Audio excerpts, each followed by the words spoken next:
पुन्हा एकदा जय भीम जय महाराष्ट्र सगळ्यांना.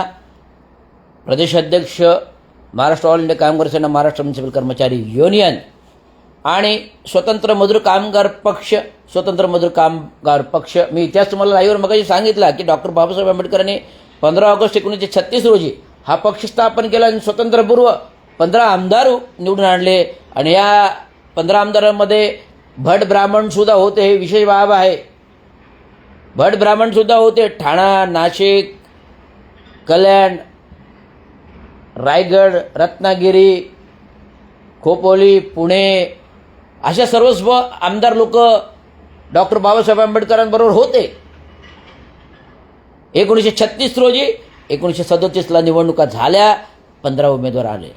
तर मला काय म्हणायचं आहे, मी 25 ऑगस्ट 2025 रोजी स्वतंत्र मजूर पक्ष हा पुन्हा नव्याने प्रस्थापित करून गोरगरिबांच्या कल्याणासाठी न्याय हक्कासाठी घेऊन येतोय. आज देशाचं राजकारण काय चालू आहे, आज महाराष्ट्राचं राजकारण काय चालू आहे. देशाचं राजकारण, देशाच्या हिताचं राजकारण नाहीये.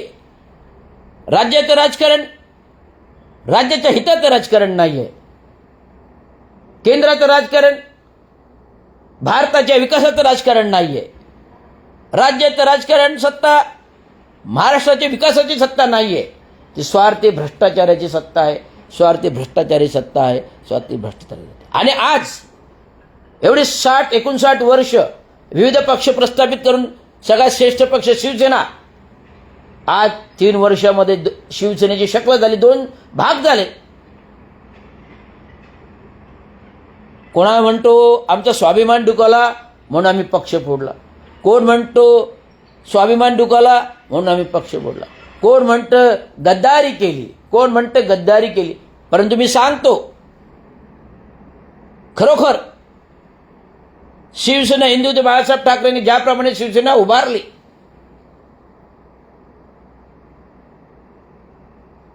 वडाच्या झाडासाठी, पाळवंब्यासाठी वृक्षफोड केली, वटवृक्ष केला.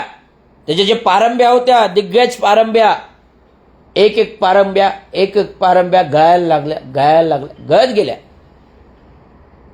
हिंदुत्व बाळासाहेब ठाकरे वर्धाक्यामध्ये जेव्हा आले, वर्धाक्यामध्ये सर्व सत्ता उद्धव बाळासाहेब ठाकरेंनी सगळी शिवसेना स्वार्थी केली, सगळी शिवसेना एक प्रॉपर्टी केली, शिवसेना एक स्वार्थी केली. म्हणून अशा प्रसंगी जेव्हा सत्ता येते, सत्तेत जेव्हा मुख्यमंत्री बनायचा मान मिळतो, मर्यादा मिळतो, त्याने जनतेचं भलं पाहिजे, जनतेचं हित पाहिलं पाहिजे, स्वतःची प्रॉपर्टी नाही पाहिली पाहिजे. जेव्हा मुख्यमंत्री झाले तर बंगल्यावर घरी फायली कशाला सही करायला गेला पाहिजे. तो तुम्ही मुख्यमंत्री झाले तेव्हा बंगल्यावरती नगरविकास खात्याच्या पण फायली बंगल्यावरती, सामाजिक न्याय विभागाच्या फायल्या पण भरतात बंगल्यावरती, अर्थ खात्याच्या फायली पण बंगल्यावरती. तिथून निर्णय व्हायचे महाराष्ट्र राज्याच्या भवितव्याचे, बंगल्यावरून निर्णय व्हायचे. ते बंगले कोण, तर होम मिनिस्टरच्या ताब्यामध्ये, संपूर्ण महाराष्ट्र सरकार होम मिनिस्टरच्या ताब्यामध्ये. आधी असंही झालेलं आहे. हिंदुत्व बाळासाहेब ठाकरे जिवंत असताना जेव्हा सत्ता आली, मनोहर जोशी होते, नारायण राणे मुख्यमंत्री होते, मनोहर जोशी होते, तेव्हाही कंट्रोल बंगल्यावरूनच व्हायचा हिंदुत्व बाळासाहेब ठाकरे. त्यामुळे काय झालंय, राजकारण आणि सत्ता एक स्वतःची प्रॉपर्टी, स्वायत्त संस्था असल्यासारखी केलेली आहे, स्थावर मालमत्ता असल्यासारखी केलेली आहे. परंतु म्हणून जर एखाद्याचा स्वाभिमान दुखावत असेल, जर माझ्यासारखं जर स्वाभिमान दुखावत असेल, तर मी त्या दरवाज्यात पुन्हा पाय ठेवणार नाही, आता मी सांगतो, आमचे वडील दिवंगत कामगार नेते चांगो शिंदे कामगार नेते, युनियन लीडर झाले. विविध राजकीय सत्ताकारण मिळत होते त्यांना, पण कोणाच्याही आहारी गेले नाहीत. विविध राजकारण, सत्तेचं राजकारण, सत्ता मिळत होते. वसंतदादा पाटलांसारखे जे बुद्धीचे होते. 13 नोव्हेंबर शेतकी महर्षी वसंतदादा पाटलांचा वाढदिवस, आणि त्या वाढदिवशी 13 नोव्हेंबर बाबांचा वाढदिवस. शेतकी महर्षी त्यांची बुद्धिमत्ता ही वसंतदादा पाटलांच्या बरोबरीची होती. महाराष्ट्राचा विकास, भारताचा विकास कसा होईल, बुद्धी त्यांच्यामध्ये होती. कामगार आपला मायबाप आहे, गरीब कामगार हा माझा देव आहे, मायबाप आहे. त्यांच्यासाठी मला सर्व काही करायचं आहे हे माझ्या वडिलांनी जाणलं होतं. आणि ते त्यांच्यासाठीच काम करतं. अनेक राजकीय नेत्यांची प्रसंग आला, पण त्याने ते स्वतः कधी राजकीय सत्तेसाठी उभे नाही राहिले. तर राजकारणी घडवले. दोन नगरसेवक 70च्या दशकात उभे केले. 1987ला वसंतराव डावखरेंसारखा नेता राज्याला दिला, जो नगरसेवक म्हणून पहिला निवडून आणलं. सत्ता पलटी केली शिवसेनेची. ठाण्यातून आम्ही शिवसेनेची सत्ता, सतीश प्रधान महापौर होते. वसंतराव डावखरेंनी सत्ता पलटी केली.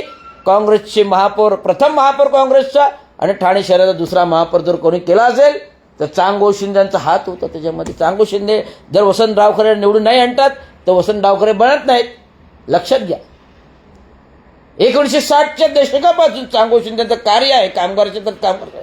हे पूर्ण ठाणं काँग्रेसच्या कालावधीत, शिवसेनेच्या कालावधीत चांगो शिंदे ठाणं हलवायचे हे कोणाला माहीत नाही आहे.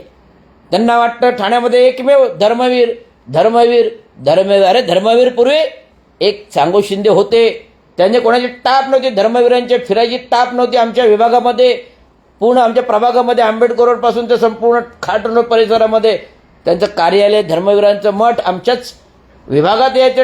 टेंबी नाक्यावर, वाडी हॉस्पिटल समोर. पण कधी टाप नाही झाली चांगो शिंदेच्या विभागात फिरायची. सांगतोय तुम्हाला, एवढे हिम्मतबाज चांगो शिंदे होते. आणि घडवलं ठाणं. चांगो शिंदेने बऱ्याच राजकीय नेत्यांना घडवलं, हात दिला. कुंभार जी मटकी घडवतो, कुंभार जे माठ घडवतो मटकी, तो कधी त्या माठातून स्वतःसाठी थंड पाणी पित नाही. म्हणून तो घडवणारा कधी स्वतः त्याचा राजकीय फायदा घेत नाही, वरदस्त फायदा घेत नाही, कधी स्वार्थपणा घेत नाही. तो दुसऱ्याला घडवतो. घडवणारा कधी काही बोलत नाही, सांगत नाही मला काय पाहिजे, कारण तो समृद्ध असतो, कारण त्याने घडवलेलं असतं. कारण तो समृद्ध असतो, कारण ते त्याने घडवलेलं असतं. आणि घडवणारे महान असतात, हे तुम्हाला सांगतो. म्हणून हिंदू सम्राट बाळासाहेब ठाकरे महान होते. देवत कामगार नेते चांगो शिंदे महान होते, जे त्या काळी 1960-70च्या दशकात साथी जॉर्ज फर्नांडिस बरोबर कामगार नेते झाले. जे घडवलं ठाणे महानगरपालिका प्रस्थापित घडवली हे चांगो शिंदेने. आणि आता उपरे येत आहेत पोट भरायला. मीच तो ठाणे शहराचा भाग्यविधाता नाही, भाग्यविधाता नाही ते, तर चांगो शिंदे भाग्यविधाता. म्हणून महानगरपालिका निवडणुका मी फक्त ठाणे महानगरपालिका निवडणुका कन्सिडर करतोय. ठाणे महानगरपालिका जी काही भिकारी बनवलेली आहे, ज्याने कोणी नाव घेत नाही, भिकारी बनवले, त्याला सर्वांना नाव माहिती आहे, भिकारी बनवले. आज कामगारांना 1-1 रुपया द्यायला पैसे नाहीत, वेतन द्यायला पैसे नाहीत, भत्ते द्यायला पैसे नाहीत, प्रॉव्हिडंट फंड द्यायला पैसे नाहीत, ग्रॅज्युटी द्यायला पैसे नाहीत. आज सेवानिवृत्ती लोक फेऱ्या मारतात आणि देशाचे पंतप्रधान 8वं वेतन लागू करतात. आधी 7व्या वेतनाचीच पूर्तता नाही होत.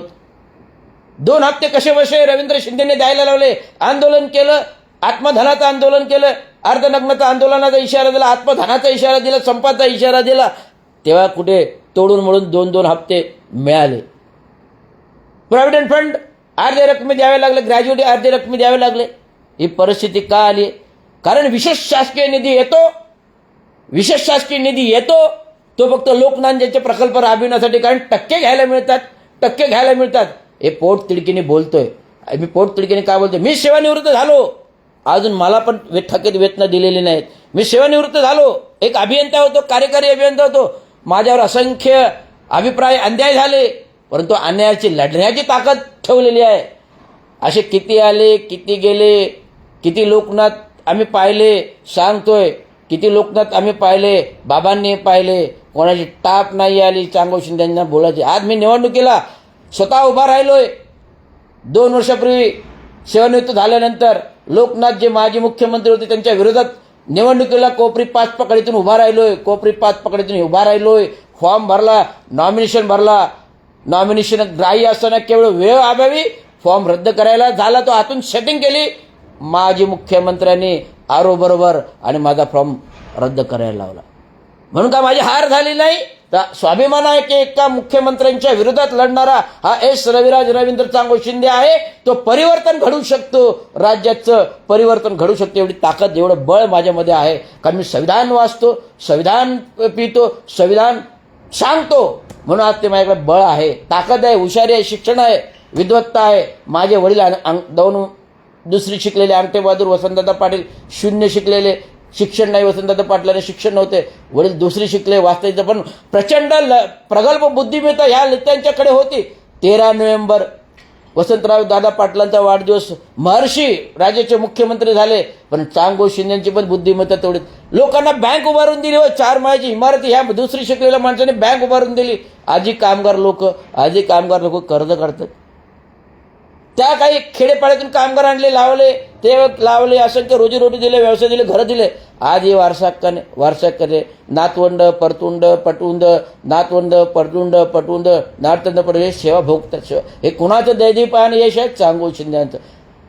राज्याचे माजी मुख्यमंत्री, आताचे उपमुख्यमंत्री, राज्याचे माजी मुख्यमंत्री, आताचे उपमुख्यमंत्री यांनी सांगावं की आम्ही एक तरी माणसाला नोकरी दिली, नावानिशी सांगावं की आम्ही एक माणसाला नोकरी दिलेली नाही दिलेली. आम्ही सांगतो, आम्ही हजारो लोकांना नोकऱ्या दिल्यात, आम्ही हजारो लोकांना 10,000 लोकांना नोकऱ्या दिल्यात, नावानिशी सांगू. आमच्याकडे तसे आदेश पडले, बाबांच्या रेकॉर्डमध्ये आदेश आहेत सगळ्यांचे कामगारांचे की बाबांनी ह्या कामगारांना नोकऱ्यांना दिल्या. आज तुम्ही फक्त राजकारण, सत्ता, खुर्ची स्वतःचे पोट भरण्यासाठी वापरताय. महानगरपालिकेवर आले, उपरे आले, तुमच्या काही प्रसंग घडला, तुम्हाला अचानक गटनेते व्हायला मिळालं धर्मवीर आनंद दिघेंच्या आशीर्वादाने, आणि तुम्ही वर गेला. आणि मागची लोक जे सिनियर मोस्ट होते तसेच मागे राहिले. अनंत तरे एक प्रभावी नेतृत्व, उपनेते शिवसेनेचे, प्रगल्भता, 3 तरी महापौर झाले, 3 महापौर झाले. एक विद्वत्तेने आले, खानदानी रईस होते, रईस झाले, 3 महापौर झाले, उपनेते झाले. ज्यांची बोलायची पात्रता नाही ते बोलतात आहे, सांगायची गरज आहे. ज्यांची बोलायची पात्रता नाही, आता नवनिर्वाचित खासदार काय झाले, त्यांना वाटतं आम्ही प्रगल्भ झालो. काय ते लॉटरी सिस्टम होती मागे गडकरीमध्ये, आता 10 नोव्हेंबर की 10 ऑक्टोबर लॉटरी सिस्टम होती. खासदार महाशय रवींद्र शिंदेला विचारायला आले, का रे तू आम्हाला मोर्चातून, आपल्या भाषणातून शिव्या देतो? मी म्हटलं तुम्ही शिव्या द्यायच्या लायकीचे आहात. अरे मला सांगा, मी कार्यकारी अभियंता असताना मला तुम्ही निलंबित का केलं? काही बोलले नाही. तर माझा काय संबंध नाही? अरे तुमचा संबंध आहे ना. तुमच्या बॉसने मला सांगितलं, पालकमंत्री असताना, मुख्यमंत्री, तर मी लाईव्हवर बोलतोय, तर काय 10 तारखेला लॉटरी सिस्टम्स होती प्रभागाच्या आरक्षण संदर्भात, आणि माझं लाईव्ह मीडियावर चालू होतं आक्षेपार्थ या लॉटरी सिस्टमवर. जे काय आक्षेपार्ह, जवळजवळ 50% आसपास जागा गेल्या, आणि जास्त करून महिला वर्गाला जागा आल्यात. महिला वर्गाला 50%पेक्षा जास्त जागा गेलेल्या आहेत. त्यामुळे ह्याच्याबाबत माझं आक्षेपार्ह लाईव्ह होतं. आणि नंतर नजीब मुल्ला, माजी नगरसेवक, जे आता अजित पवार साहेबांबरोबर काम करतात आहे, उपमुख्यमंत्री, माजी नगरसेवक, एक राष्ट्रवादीचे ठाणे शहरातले अध्यक्ष आहेत असं मला वाटतं, आणि त्यांचं लाईव्ह चालू होतं. महाशय खासदार आले, प्रस्तावित ठाणेचे खासदार, मला विचारतात दमात, का रे तू मोर्चामध्ये आम्हाला का बरं शिव्या देतो? साहेब तुम्ही शिव्या देण्याच्या लायकीचे आहात? मला सांगा, मला तुम्ही प्रथमतः निलंबित का केलं? मी कार्यकारी अभियंता होतो, प्रामाणिक काम होतं, कुठला भ्रष्टाचाराचा मुद्दा नाही, कुठलं काय नाही. आक्षेपार्ह तुम्ही एकनाथराव शिंदे साहेबांना, पालकमंत्री, मला सस्पेंड करायला का लावलं? नाही, माझा काय संबंध? माझा काय संबंध नाही. तुमच्या पालकमंत्र्यांनीच मला सांगितलं, तुमच्या दालनामध्ये महापौर विसरले काय? गणेश देशमुख आयुक्त म्हणून, अतिरिक्त आयुक्त उभे होते तिथे महासभेचे. तिथे एक महिला मिनल पालंडे, जे प्रभारी 4च्या आदेशासाठी उभी होती, महादेव जगताप उभे होते. सांगू का नावं कोण कोण उभे होते? आणि स्वतः मी होतो, पालकमंत्री होते. पालकमंत्र्याच्या बाजूला मस्के साहेब तुम्ही होतात, आणि मी असं सांगायला केलं तेव्हा मला तुम्ही थांबवलं. मी अनाधिकृत बांधकाम नाल्याच्या बाबत बोलत होतो, राबोडीच्या. नाही साहेब, हा तुम्हाला नको ते शिव्या देतो, असं काहीतरी काम खोटे भरवता आणि खोटे कामं करता, पोटं वाढवता आणि पोटं कमी करता. मी जाहीर बोलणार, मी कोणाच्या बापाला घाबरत नाहीये. भीमाचा माणूस आहे, भीमाच्या रक्ताचा माणूस, सत्यवचने बोलतो, सत्यमेव जयते, वागतो, संविधान बोलतो, संविधान वाचतो, संविधान सांगतो लोकांना. कोणाच्या बापाला घाबरणार नाही. आता पण लाईव्हवर बोलतोय. असेल हिंमत तर 2-2 हात करायची पण तयारी आहे. पण सांगतो, तुम्ही आपल्या जॅकेटमध्ये राहा, तुम्ही आपल्या जॅकेटमध्ये राहा, जॅकेटमधून बाहेर येऊ नका. एक माझा लास्ट इशारा आहे. परत रवींद्र शिंदेच्या नादी लागायचं नाही.